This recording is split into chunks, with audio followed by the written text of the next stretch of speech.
নমস্কার, 24 ঘন্টায় স্বাগত। আমি পূজা রয়েছে আপনাদের সঙ্গে। সাত সকালে দমদম মেট্রো স্টেশনে আগুন। 1 নম্বর প্ল্যাটফর্মের পাশে ব্যাটারি ঘরে হঠাৎই আগুন লেগে যায়। সকাল 6:10 নাগাদ ফোন পেয়ে ঘটনাস্থলে পৌঁছয় দমকলের দুটি ইঞ্জিন। এলাকা ঘিরে রেখে চলে আগুন নেভানোর কাজ। আগুন লাগার কোনো প্রভাব পড়েনি মেট্রো চলাচলে। সঠিক সময় দমদম ছেড়েছে দিনের প্রথম মেট্রো। নান্টু হাজরা আমাদের প্রতিনিধি রয়েছেন টেলিফোন লাইনে। নান্টু, আগুন কিভাবে লাগলো এবং প্রথম আগুন কে দেখতে পান? দেখো, 6টা নাগাদ দমদম মেট্রো স্টেশনে যারা যাত্রী ছিলেন, দাঁড়িয়ে ছিলেন মেট্রো ধরার জন্য, তারাই প্রথম দেখতে পান যে 1 নম্বর প্ল্যাটফর্মের যে ব্যাটারি রুম, সেই ব্যাটারি রুম থেকে ধোঁয়া বেরোচ্ছে। এরপরেই তারা তড়িঘড়ি মেট্রোর আধিকারিকদের যা ওখানে রয়েছেন তাদেরকে খবর দেয়।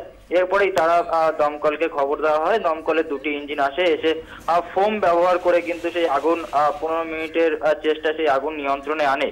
যদিও এই আগুন লাগার ফলে মেট্রো চলাচলে কিন্তু কোনো প্রভাব পড়েনি, কিন্তু কিছুটা হলেও যাত্রী যারা ছিলেন তারা আতঙ্কিত হয়ে পড়েন এবং ঠিক সময় মতোই মেট্রো চলাচল শুরু হয়েছে।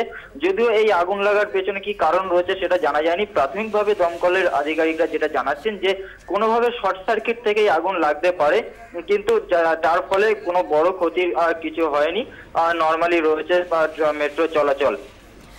ধন্যবাদ। নান্টু হাজরা আমাদের প্রতিনিধি ছিলেন টেলিফোন লাইনে।